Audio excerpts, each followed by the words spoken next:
तो uric acid के लिए कोई ऐसा स्पेसिफिक टेस्ट है जो हम करा सकते हैं? हाँ, इसका नाम होता है serum uric acid. Serum uric blood में कितना यूरिक एसिड घूम रहा है, कितना यूरिक एसिड है, ये पता लगाने के लिए होता है।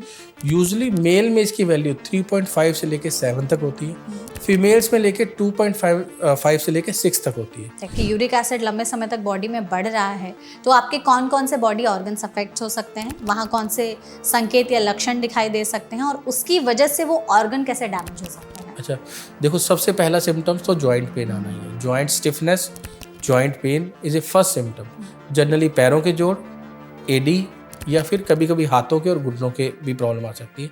अदर सिम्टम्स है किडनी को इन्वॉल्व करने लग जाता है। अदर सिम्टम है कार्डियोवास्कुलर डिजीज को भी ये कहीं ना कहीं प्रेसिपिटेट कर सकता है। ये खाने की चीज़ें तो पक्का आपका यूरिक एसिड बढ़ाएंगी। तो मीट सबसे इम्पोर्टेंट है। मीट मतलब मीट, जैसे मटन हो गया जिसको हम बोलते हैं, वो सबसे ऊपर आता है। ऑर्गन्स हो गए, जैसे हम लीवर और ये सब खाते हैं, कई लोग पसंद करते हैं लीवर खाना, कलेजी बोलते हैं उसको। अल्कोहल और बियर यूरिक एसिड बढ़ने का एक इम्पोर्टेंट कारण हो सकते हैं। अदर जो आते हैं वो आते हैं वेज सोर्स में। वेज सोर्स में जैसे हम बोलते हैं उड़द, राजमा, चना, भिंडी, अरबी, मशरूम, पनीर, सोयाबीन। कुछ खाने की चीजें हैं जो शामिल करनी चाहिए so that uric acid control में रहे। कुछ ऐसी चीज़ें हैं, जैसे मैं आपको बताऊं, एक तो सबसे पहले तो खाने की नहीं पीने की चीज़ है, वाटर इनटेक। सबसे अच्छा जो माध्यम है वाटर जितना आप पियोगे उतना हाइड्रेटेड रहेगा शरीर, यूरिन पास अच्छा होगा, तो वो हर चीज़ के लिए अच्छा है। तो पहली बात। दूसरी बात, होल ग्रेन लेने चाहिए। अच्छा, होल ग्रेन लेने चाहिए। तीसरा, बेरीज हो गए, वो भी बहुत अच्छे होते हैं, बेरीज लेने चाहिए।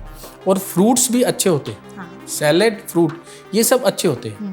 तो यूरिक एसिड का क्लासिकल सिम्टम्स जो है वो कहा जाता है कि अंगूठे में जो होता है हमारे वहाँ क्रिस्टल डिपॉजिट होने लगता है। किस फॉर्म में दिखे और क्या ये पेनफुल हो सकता है? ये क्या होता है, जैसे क्रिस्टल बन गए तो इसका एक क्लासिकल सिम्टम्स है। क्लासिकल सिम्टम्स मतलब ये क्रिस्टल बनते हैं और अंगूठे के अंदर, जैसे पैर के अंगूठे के अंदर, हाथ के अंगूठे की बात नहीं, पैर के अंगूठे के अंदर ये डिपॉजिट हो जाते हैं और ये बहुत ही पेनफुल सिचुएशन होती है। इवन तक इतना पेन होता है पेशेंट को कि फीवर आ जाता है।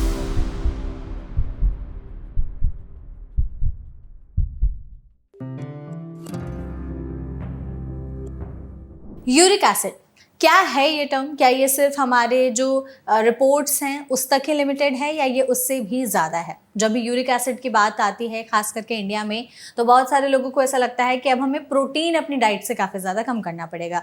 हम अगर रिपोर्ट दिखाने गए यूरिक एसिड बढ़ा हुआ है तो अब हमें दूध, डेयरी प्रोडक्ट्स, पनीर, ये सब चीज़ें छोड़नी पड़ेंगी।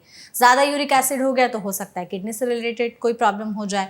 और यूरिक एसिड के जो अटैक्स होते हैं वो भी बहुत ज़्यादा पेनफुल होते हैं। इतना ही नहीं, बहुत सारे लोग इसको गाउट से भी जोड़ करके देखते हैं। तो आखिर सच में यूरिक एसिड होता क्या है, बॉडी में क्यों प्रोड्यूस होता है और जब इसकी मात्रा बहुत ज़्यादा बढ़ जाए लक्षण क्या दिखाई दे सकते हैं, आज के समय में इसका क्या इलाज है, क्या ये सही किया जा सकता है या नहीं, और हमें अपनी डाइट में, लाइफस्टाइल में क्या बदलाव करने होते हैं, इसी सब टॉपिक पर आज के सेशन में बात करेंगे। जिसके लिए हमारे साथ इस सेशन में एक बहुत ही स्पेशल एक्सपर्ट मौजूद हैं।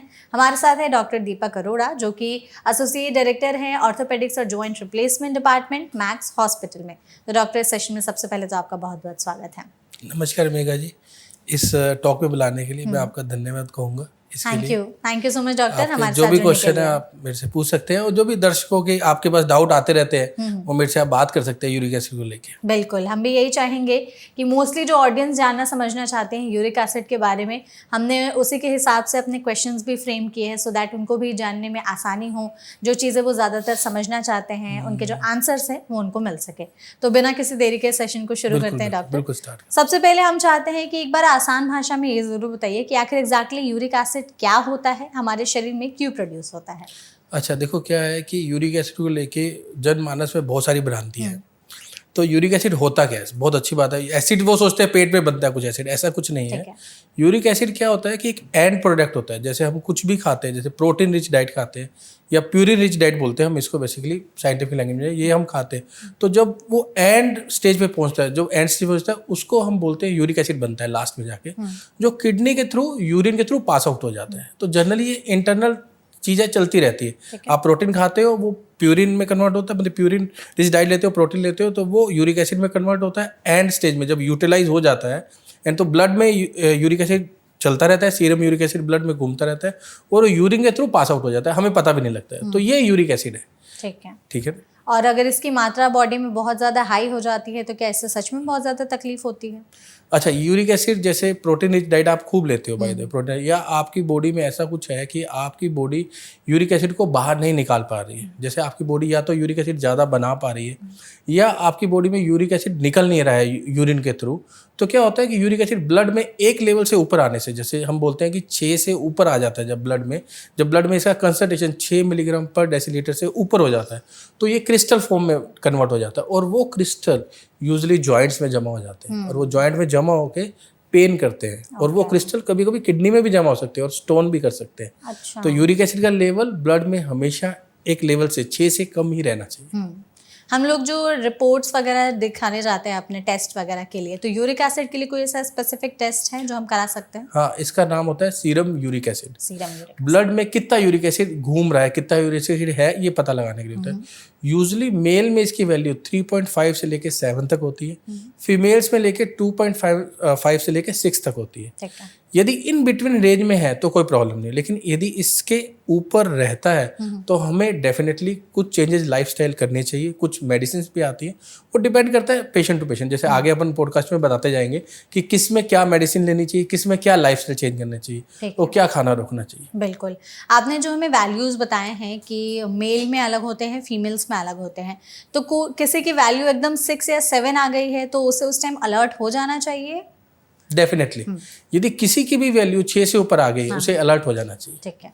यदि सिम्टम्स हैं तो मैं इसको आपको सरल भाषा में समझाता हूँ कि जैसे ये 6 से ऊपर आएगा ब्लड में, तो ये क्रिस्टल बन सकते हैं, कभी भी क्रिस्टल प्रेसिपिटेट हो सकते हैं और आपको सिम्टम्स दे सकते हैं। ठीक है। यदि ये 6 से बहुत ज़्यादा ऊपर है, जैसे 8 है, 9 है, 10 है, कभी कभी 11 भी हो जाता है। ओके। ऐसे भी हमारे पेशेंट आते हैं जिनके पास 11 है, तो उनके लिए तो अलर्ट होने की जरूरत है, उनको तो मेडिकेशन की डेफिनेटली जरूरत है। बिल्कुल। आपने जो हमें वैल्यूज बताए हैं कि थोड़े बहुत भी डिरेंज हो जाए 6 से ऊपर जा करके तो तुरंत अलर्ट होने की ज़रूरत है, फिर ये आपकी बॉडी में क्रिस्टल बनाएंगे और सिम्टम्स देंगे। हम अगर सिम्टम्स पर ही आते हैं तो यूरिक एसिड का क्लासिकल सिम्टम्स जो है वो कहा जाता है कि अंगूठे में जो होता है हमारे वहाँ क्रिस्टल डिपॉजिट होने लगता है।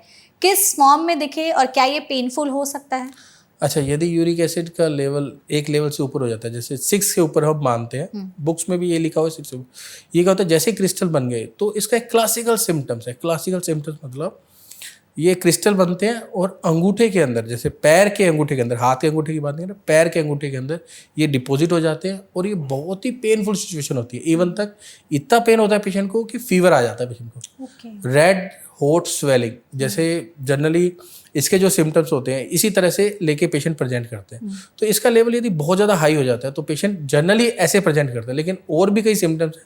ये इसका मेन सिम्टम है जिसको हम गाउट बोलते हैं। हर यूरिक एसिड बढ़ने को गाउट नहीं बोलते हैं, गाउट बोलते हैं जब ये डेफिनेटली ज्वाइंट के अंदर जमा हो गया, जिसमें मोस्ट कॉमन ज्वाइंट है अंगूठे का, जो पैर का अंगूठा, वहाँ ही जमा हो जाता है और बहुत ज़्यादा पेनफुल हो जाता है। तो ये एक तरह से अलार्मिंग सिचुएशन है। उस समय आपको डॉक्टर की जरूरत चाहिए। उसके लिए मेडिसिन आएंगी, मेडिसिन चलेंगी और लॉन्ग रन में भी मेडिसिन चल सकती है। हालांकि यदि यूरिक एसिड थोड़ा बहुत ज़्यादा रहता है, बहुत ज़्यादा हाई नहीं रहता है, तो थोड़े बहुत सिम्टम्स रहते हैं। थोड़े बहुत सिम्टम्स मैं बताऊँ, जैसे थोड़ा बहुत एडी में दर्द आ जाना, किसी भी ज्वाइंट में पेन आ जाना, आप सुबह उठ के आपके हील्स में पेन हो रहा है, आपके फुट के किसी भी जोड़ में पेन हो रहा है, ऐसा नहीं है कि अंगूठे में हो, वो तो एक तरह से क्लासिकल साइंस हो गए। ये नॉन क्लासिकल साइंस, जैसे थोड़ा बहुत 7 हुआ, थोड़ा बहुत बड़ा, तो ये जॉइंट में जैसे घुटने में भी पेन कर सकता है या फिर फिंगर के भी किसी जॉइंट में पेन कर सकता है, लेकिन यूजुअली एक जॉइंट होता है। तो आपको उस समय अलर्ट हो जाना है कि यूरिक एसिड हो सकता है बढ़ जाए। ठीक है।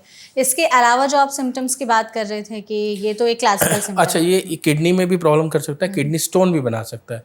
तो किडनी स्टोन बनाना है तो हाई लेवल यदि आपका लॉन्ग, जैसे यूरिक एसिड आपका हाई आ गया, आपने ध्यान नहीं दिया और ये लगातार हाई रहता है, तो ये बाकी सिम्टम्स देने लग जाता है, अदर सिम्टम्स को इन्वॉल्व करने लग जाता है।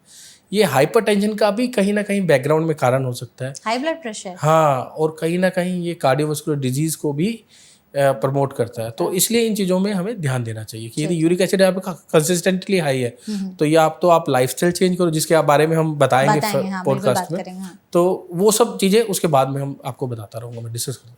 अगर एक हमें समरी की तरह समझना हो कि यूरिक एसिड लंबे समय तक बॉडी में बढ़ रहा है तो आपके कौन कौन से बॉडी ऑर्गन्स अफेक्ट हो सकते हैं, वहाँ कौन से संकेत या लक्षण दिखाई दे सकते हैं और उसकी वजह से वो ऑर्गन कैसे डैमेज हो सकता है? अच्छा, देखो, सबसे पहला सिम्टम्स तो जॉइंट पेन आना ही है। Joint stiffness, joint pain is a first symptom. Generally पैरों के जोड़, एडी या फिर कभी कभी हाथों के और घुटनों के भी प्रॉब्लम आ सकती है। अदर सिम्टम्स है किडनी को इन्वॉल्व करने लग जाता है। अदर सिम्टम है कार्डियोवास्कुलर डिजीज़ को भी ये कहीं ना कहीं प्रेसिपिटेट कर सकता है। तो यदि कंसिस्टेंटली आपका यूरिक एसिड हाई रहता है तो हमें डेफिनेटली अलर्ट होना है, डेफिनेटली उसका ट्रीटमेंट करना है।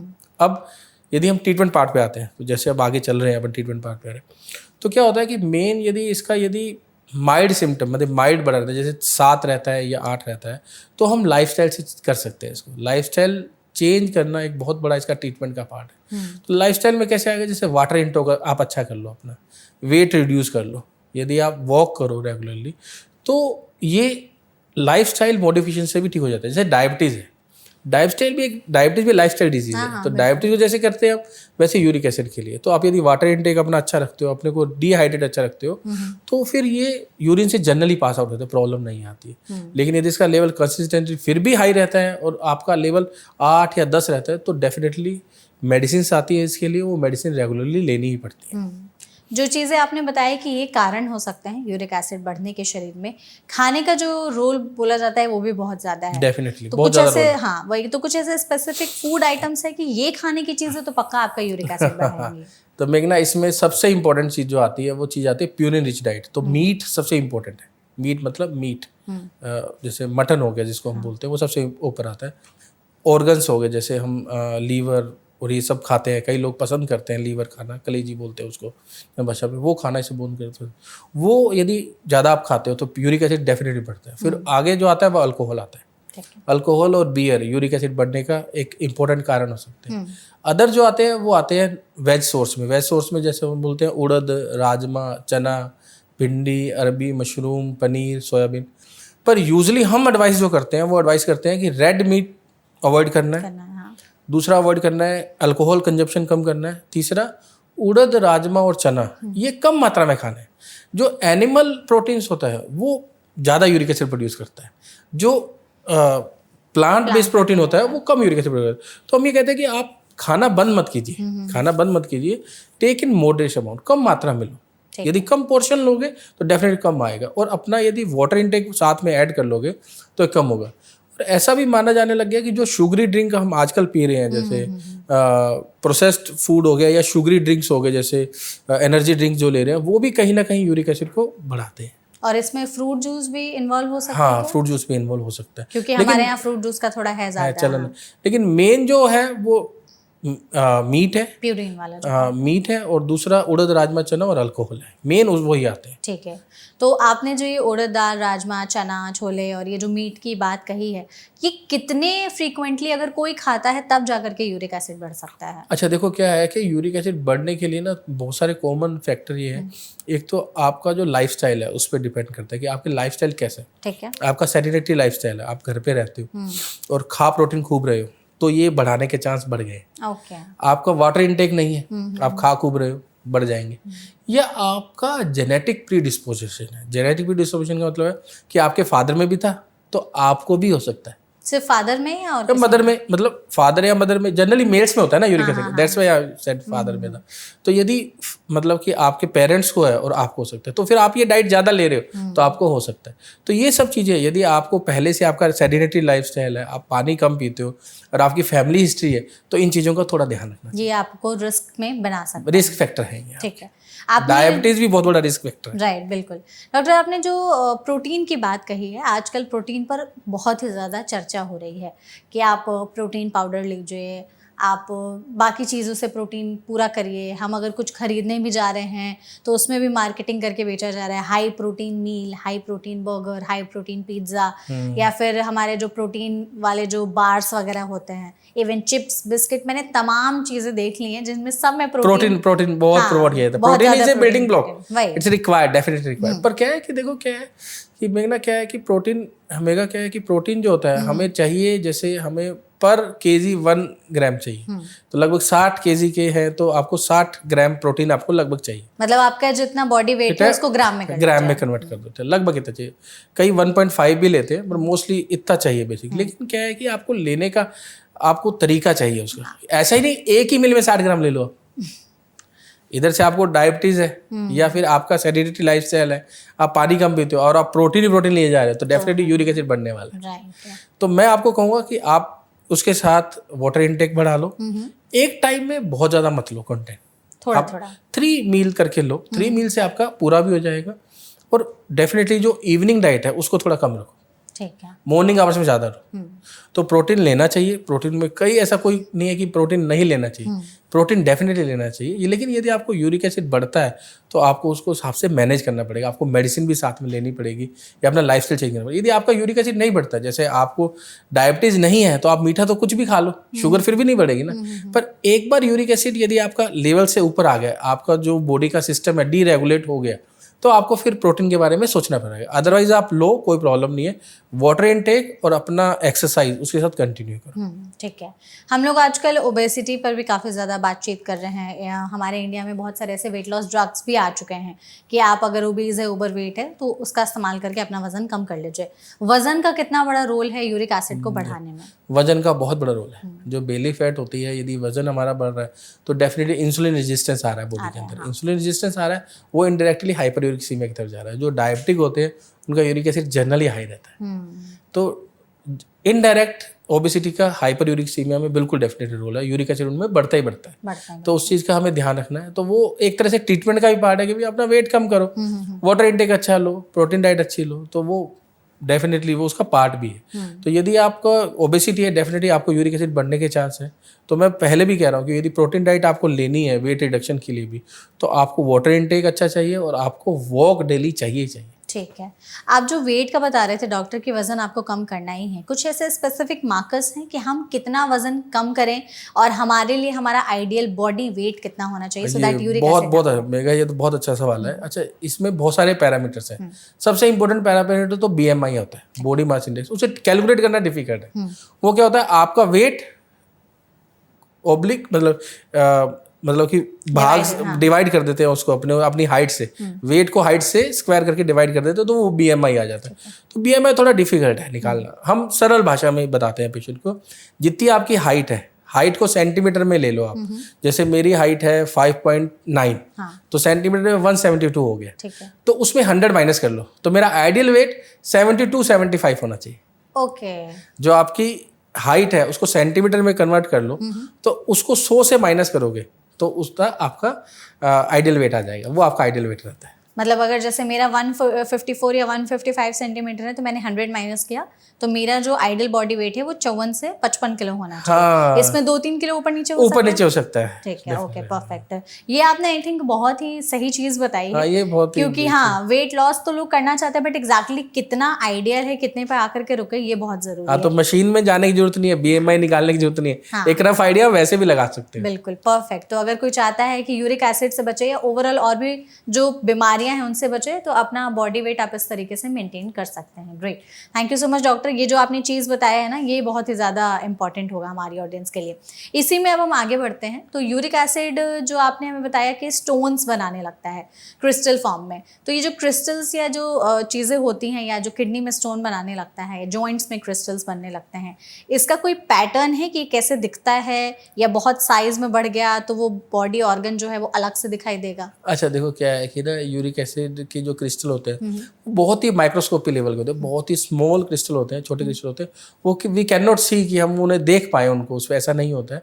लेकिन कभी कभी जो लोगों में यूरिक एसिड क्रोनिकली ज़्यादा रहता है, मतलब जिनके लगातार ही बचपन से ही बढ़ता आ रहा है या फिर बहुत 20 साल से बढ़ता आ रहा है, तो यूरिक एसिड कभी कभी जॉइंट के बाहर डिपॉजिट हो जाता है वाइट पाउडर के फॉर्म में, क्रिस्टल बना के, ऐसा होता है। तो उनके क्या होता है कि अंगूठे के पास स्वेलिंग मिलने लग जाती है, पैर के अंगूठे के पास, कहीं भी बॉडी में एक गोल स्वेलिंग हो जाती है, तो वहाँ यूरिक एसिड। तो लेकिन वो केसेस बहुत कम होते हैं। ठीक है। लेकिन यूरिक एसिड यूजुअली दिखाई नहीं देता है, क्रिस्टल यूजुअली दिखाई नहीं देते। और जो हमने सिम्टम्स समझ लिए, जो आपने हमें बताया कि हाँ हमें लग रहा है कि यूरिक एसिड बढ़ा हुआ है, तो जो टेस्ट आपने बोला हमने वो भी करा लिया, रिपोर्ट्स में भी हमारा यूरिक एसिड बढ़ा हुआ है। इसके बाद किसी भी इंसान का पहला स्टेप क्या होना चाहिए, कि उनका पहला सवाल होता है कि अब मैं क्या करूँ? अच्छा, देखो मेरी बात सुनो, यदि मैं आपको बहुत ही सिंपल भाषा में यूरिक एसिड का पूरा डिटेल बता देता हूँ। देखो क्या है कि आपकी बॉडी में कहीं पेन आया, बाय द वे हील में पेन आ गया या अंगूठे में पेन आ गया, और आप सुबह उठते हो पेन होता है, 2 दिन में ठीक हो जाता है, आप कहते हो चलो ठीक हो गया, पर ये पेन बार बार आ रहा है, इसका मतलब यूरिक एसिड का एपिसोड बार बार आ रहा है। हमारे पास पेशेंट आता है कि 15 दिन पहले पेन आया था, 2 दिन में घूमा ठीक रहा, फिर दोबारा आ गया, 5 दिन में दोबारा आ गया, 7 दिन में दोबारा आ गया, तो मतलब कंसिस्टेंटली आप वो डाइट लेते जा रहे हो, यूरिक एसिड आता जा रहा है, डिपॉजिट होता जा रहा है, राइट, तो हम उसे प्रिस्क्राइब करते हैं कि ब्लड टेस्ट करवाओ यूरिक एसिड का। वो यूरिक एसिड ब्लड टेस्ट करवाता है। यदि यूरिक एसिड का ब्लड टेस्ट रेज आया, 6 से ऊपर आया, मतलब कि हमें इंटरवेंशन की जरूरत है। इंटरवेंशन जैसे 7 आ गया, मतलब कि हल्का यूरिक एसिड बढ़ा हुआ, बहुत ज़्यादा नहीं बढ़ा हुआ, तो डेफिनेटली हम उसको डाइट एडवाइस करेंगे, उसको एक्सरसाइज एडवाइस करेंगे, उसकी diet style, life style modification करेंगे।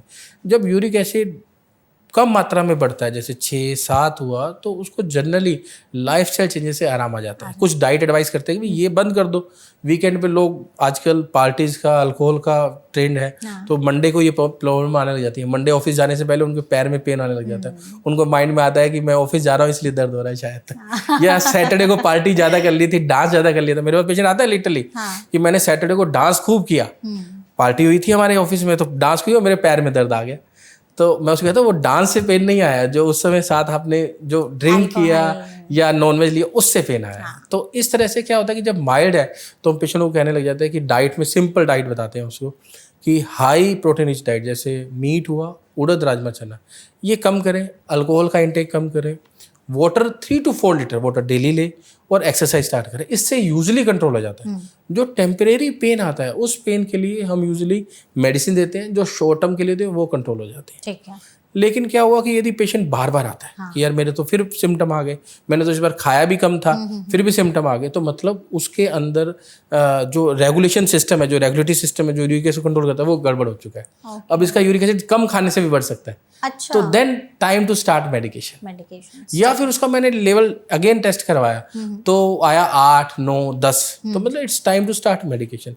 इसके लिए फिक्स मेडिकेशन आती है। फ्लुबेक्सुस्टैट, सोल्ट नेम बता रहा हूँ मैं आपको, एलोपिरिनोल सोल्ट नेम है, it's not a brand name, salt name है। ये डेली डोज एक लेनी पड़ती है। वो डेली डोज लेने से generally uric acid level control हो जाता है। Okay. और वो के साथ साथ, उसके साथ मतलब टैबलेट के साथ साथ उसको लाइफस्टाइल में चेंज करते रहते हैं, तो लाइफ ठीक रहता है, प्रॉब्लम नहीं आती। बस यही सिंपल इसका। बिल्कुल, आपने जो लाइफस्टाइल में चेंजेस बताए हैं, अगर वो कर ले इंसान तो बहुत हद तक, जैसे आपने कहा, यूरिक एसिड कंट्रोल में रह सकता है। लेकिन अगर दवाइयाँ शुरू हो जाती हैं डॉक्टर, तो ऐसा है क्या कि अगर बार बार सिम्टम्स फिर से हो रहे हैं तो दवाइयाँ फिर लाइफ टाइम चलेंगी? यूजली लंबी चलती है। यूरिक एसिड की मेडिसिन यूजली लंबी चलती है। एक बार यदि मेडिसिन आप खाने लग जाते हो तो डेफिनेटली वो लंबा चलता है। जैसे बाय द वे आप लाइफस्टाइल कंट्रोल नहीं कर पाए तो डेफिनेटली मेडिसिन पे आना पड़ेगा। यदि एपिसोड बार बार आएंगे, यूरिक एसिड लेवल बार बार यदि जॉइंट में जमा होगा, डेफिनेट जॉइंट को डैमेज करेंगे। जो लॉन्ग टर्म हम बताते हैं पेशेंट को, देखो क्या होता है कि पेशेंट इसमें गलतियां करता है। मतलब पेशेंट नहीं, हर कोई आम आदमी गलती कर सकता है। मेरा यूरिक एसिड बढ़ा, जैसे डेफिनेटली पहली गलती तो यहाँ स्टेप पे होती है कि आपको पेन आया, 2 दिन में चला गया, फिर आप ठीक हो गए, फिर अगले हफ्ते पेन आया, फिर 2 दिन में चला गया, फिर ऐसा चलता रहा, 1-1.5 महीना तो ऐसे ही चला गया। फिर पता लगा कि यूरिक एसिड बढ़ा हुआ है, फिर डॉक्टर के पास गए, डॉक्टर ने 5 दिन की मेडिसिन दी, फॉलोअप के लिए बुलाया, 5 दिन में ठीक हो गया, सब ठीक है, फिर चलता रहा। तो क्या है कि इस चीज़ के लिए सबसे बड़ा प्रॉब्लम आती है कि मेडिसिन तभी लेते हैं पेशेंट जब सिम्टम होते हैं। राइट, ठीक है ना। या लाइफस्टाइल में तभी चेंजेस आते हैं कि इस बार मेरे को दर्द आया था तो इस संडे में कहीं नहीं जाऊंगा, पर अगले संडे फिर वही सब दोस्तों का फोन आने लग जाता है, वहीं चला है। तो क्या होता है कि लाइफस्टाइल में चेंज कंसिस्टेंटली नहीं रहता है, जैसा लाइफस्टाइल चाहिए इसके लिए वो कंसिस्टेंटली नहीं रहता। तो ये सब गलती है कि हम उसको फॉलो अप नहीं कर पाते हैं, तो उसको फॉलो नहीं करते। यदि आपको मेडिसिन की जरूरत है तो रेगुलरली आपको मेडिसिन लेनी चाहिए, और यदि लाइफस्टाइल चेंज की जरूरत है तो रेगुलरली वो लाइफस्टाइल चेंज आपको करना चाहिए। बिल्कुल। और यदि आपको फॉलो नहीं करोगे, डेफिनेटली बार बार यदि यूरिक एसिड का अटैक आएगा तो डेफिनेटली वो बार बार जॉइंट में जमा होगा। यदि एक बार जॉइंट में जमा होगा, वो पेन किया उसने, लेकिन उसको कार्टिलेज को डैमेज नहीं किया उसने, लेकिन बार बार एक ही जगह पे यूरिक एसिड यदि डैमेज मतलब बार बार जमा होगा तो डेफिनेटली वो जॉइंट को परमानेंटली डैमेज कर देगा। अच्छा। पर ऐसा होता नहीं है कि एक बार जमा हुआ डैमेज हो गया, ऐसा घबराने वाली बात नहीं है। यदि आप लगातार ये 2 साल 3 साल तक ऐसा आता ही रहा कि एक जॉइंट में बार बार पेन आ रहा है तो डेफिनेटली जॉइंट में परमानेंट डैमेज हो सकता है। और ये जो यूरिक एसिड का लेवल इतना बढ़ गया है, आपने कहा कि जॉइंट डैमेज कर सकता है, जॉइंट डैमेज लंबे समय से हो रहा है यूरिक एसिड हाई होने की वजह से, तो कोई बीमारियां भी हो सकती हैं जॉइंट रिलेटेड? अच्छा, जॉइंट परमानेंट डिफॉर्म हो जाएगा, परमानेंट पेनफुल हो जाएगा। हाँ, तो ये लॉन्ग प्रोसेस है। मतलब ये ऐसा नहीं कि एक बार जमा हो और पेन मतलब कि जॉइंट डैमेज, ऐसा नहीं होता।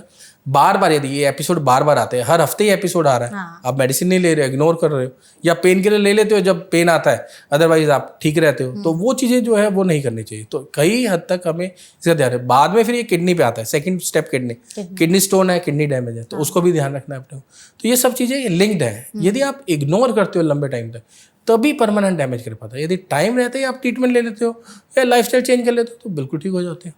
किडनी स्टोन और गाउट में ऐसा है कि यूरिक एसिड इन दोनों में कन्वर्ट हो सकता है और बहुत तकलीफदेह हो सकता है? अच्छा, ये आपने बहुत अच्छा टर्म यूज़ किया है, गाउट और किडनी स्टोन का। देखो, गाउट तो सिर्फ जो अंगूठे में पेन आता है, एक्यूट एपिसोड आता है, उसे ही गाउट बोलते हैं, जो बहुत पेनफुल होता पेनफुल कंडीशन जो एक तरह से इमरजेंसी, उसे ही गाउट बोलते हैं। अदरवाइज सबको हम बोलते हैं हाइपर यूरिकसीमिया। ठीक है। जरूरी नहीं है सिम्टम दे या सिम्टम ना दे, एक बार उसने सिम्टम दे दिया उसे हम फिर गाउट लेबल करते ओके। हैं कि आपको गाउट हो गया। यूरिक एसिड बढ़ा हुआ है, 6.5 है, 7 है, इसको गाउट नहीं बोलेंगे। इसको ये बोलेंगे यूरिक एसिड आपका रेज रहता है, आपको लाइफस्टाइल चेंज करने चाहिए। डेफिनेट लाइफस्टाइल चेंज करोगे तो ये कंट्रोल हो जाएगा। लेकिन यदि इसने थंब में या जॉइंट में स्वेलिंग दे दी, पेन दे दिया, तो डेफिनेटली ये गाउट में कन्वर्ट हो गया। इसका लेबल दे दिया गाउट। हाँ, ठीक है। और जो किडनी स्टोन है तो फिर क्या स्टोन लंबा, क्योंकि आपने जैसे कहा ना कि स्टोन, इसमें एक चीज़ है डॉक्टर, आपने कहा कि अल्कोहल पीने की वजह से यूरिक एसिड बढ़ सकता है। किडनी स्टोन होता है तो लोग खुद से सोचते हैं कि अब तो बियर पीने का टाइम आ गया है कि स्टोन खुद ही निकल जाएगा। तो अच्छा, इसमें कंट्रोवर्सी देखो। हाँ। क्या है कि अल्कोहल पीने से यूरिक स्टोन नहीं निकलता है। ठीक है। अच्छा, बियर क्या होती है? डायूरेटिक होती है। कोई भी चीज़ डायूरेटिक होती है। पहले तो मैं एक बार बता दूं कि क्या है, जो स्टोन छोटे होते हैं, स्टोन कई तरह के होते हैं। स्टोन कई तरह, कैल्शियम ऑक्सलेट, कैल्शियम के अदर फॉस्फेट, इस तरह के स्टोन अलग अलग तरह के होते हैं। तो कैल्शियम के स्टोन का यूरिक एसिड से कोई लिंक नहीं है। ठीक है ना? तो यदि आपको छोटा स्टोन होता है तो कोई भी ऐसा ड्रिंक जो डायूरेटिक हो, जो यूरिन का क्वांटिटी बढ़ा दे, तो यूरिन से वो निकल जाता है। तो आप कॉफी से भी ये कर सकते हो, खूब पानी पी के भी ऐसा कर सकते हो। बियर बिना जरूरी नहीं है उसके लिए। दूसरी बात है कि वो स्टोन की जो बात हो रही है वो कैल्शियम वाले स्टोन है। ओके। यूरिक वाले स्टोन तो फिर उससे बढ़ेंगे ही। ठीक है, तो ये चीज़ें हम अवॉइड करनी हाँ, चाहिए। यूजली जो स्टोन होता है किडनी में वो कैल्शियम रिलेटेड ही होता है। यूरिक के स्टोन बहुत ही कम पाए जाते हैं। जिनमें कंसिस्टेंटली यूरिक एसिड ज़्यादा रहता है वो पहले ही सिम्टोमेटिक हो जाता है ना। जैसे यूरिक एसिड एक बार रेगुलर बढ़ा रहता है तो जनरली पेशेंट को पेन इतना होता है कि वो पहले ही केयर कर लेता है। हाँ, ठीक है। हमने फूड आइटम्स में ये बात की कि क्या अवॉइड करना चाहिए, कुछ खाने की चीज़ें हैं जो शामिल करनी चाहिए so that uric acid control में रहे। कुछ ऐसी चीज़ें हैं, जैसे मैं आपको बताऊं, एक तो सबसे पहले तो खाने की नहीं, पीने की चीज़ है वाटर इनटेक। ओके। सबसे अच्छा जो माध्यम है वाटर जितना आप पियोगे उतना हाइड्रेटेड रहेगा शरीर, यूरिन पास अच्छा होगा, तो वो हर चीज़ के लिए अच्छा है। तो पहली बात। दूसरी बात, होल ग्रेन लेने चाहिए। अच्छा, होल ग्रेन लेने चाहिए। तीसरा, बेरीज हो गए, वो भी बहुत अच्छे होते हैं, बेरीज लेने चाहिए। और फ्रूट्स भी अच्छे होते हैं। हाँ। सैलेड, फ्रूट, ये सब अच्छे होते हैं। ग्रीन वेजिटेबल्स भी कहीं ना कहीं इस हद में बेनिफिट होती है, क्योंकि यदि यूरिक एसिड जो बढ़ाने वाली चीज़ें है, ये यूरिक एसिड लोवरिंग थिंग्स होते हैं। तो मैं आपको बताऊंगा हाई वाटर इनटेक। अच्छा, डेफिनेटली वेजिटेबल्स हो गए, होल ग्रेन्स हो गए, ये बेरीज हो गई, ये सब बेनिफिशियल होते हैं। ठीक है, बिल्कुल। अगर यूरिक एसिड जो आपने कहा कि जॉइंट डैमेज तक कर सकते हैं, डिफॉर्मिटीज़ कर सकते हैं, तो इसकी वजह से, क्योंकि मेजरली जैसे आपने कहा कि अंगूठा पैर का अफेक्ट होता है, चलने फिरने में फिर तकलीफ होती है, पेन होने लग जाता है। डेफिनेटली वो पेन परमानेंट हो जाता है, परमानेंट हो जाता है। और क्योंकि ये मेन वेट बेरिंग जॉइंट है, कोई भी यदि हमने खड़ा होना तो इसी के थ्रू वेट ट्रांसफर होता है, तो ये बहुत पेनफुल सिचुएशन है। पर इससे पहले यूरिक एसिड अपने आप को कम से कम आपको 40 बार बोलेगा कि मैं आ रहा हूँ, मैं आ रहा हूँ, तो तब तक हो सकता है कि मोस्ट ऑफ लोग जाग जाते हैं कि यार ये परेशान कर रहा है। ठीक है। इसमें है डॉक्टर कि यूरिक एसिड के बारे में लोगों को कई चीज़ें तो हैं जो हम लोगों ने डिस्कस कर ली कि डाइट से, प्रोटीन रिलेटेड तमाम तरह की चीज़ें हैं। उनमें जो मेडिकेशंस का आपने रोल बताया कि अगर बार बार एपिसोड्स आ रहे हैं तो दवाइयाँ जो हैं फिर आपकी लाइफ लॉन्ग चलेंगी।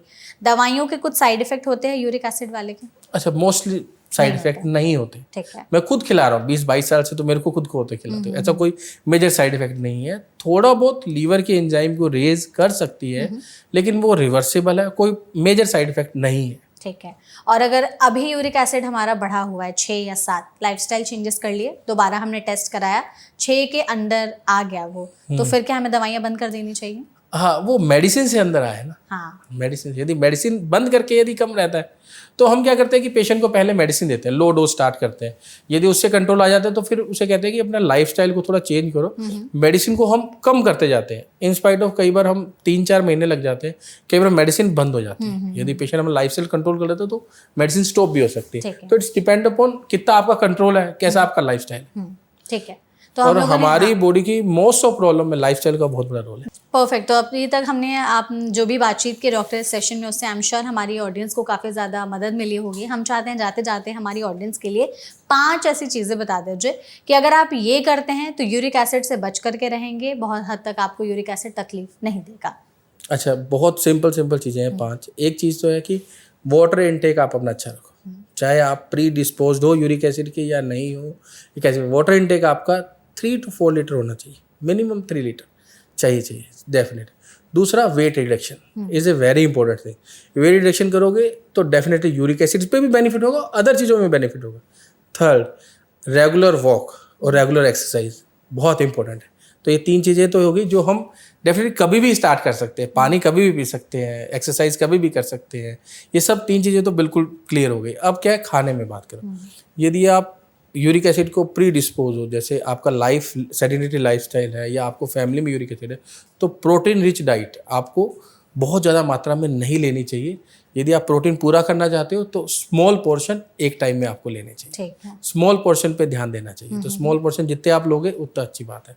तीसरा, जो प्रोसेस्ड फूड होता है, कार्बोनेटेड ड्रिंक्स होते हैं और मैंने जो बताया था शुगरी ड्रिंक्स होते हैं, ये भी कहीं ना कहीं यूरिक एसिड को प्रमोट करते हैं। इनको भी अवॉइड करना चाहिए।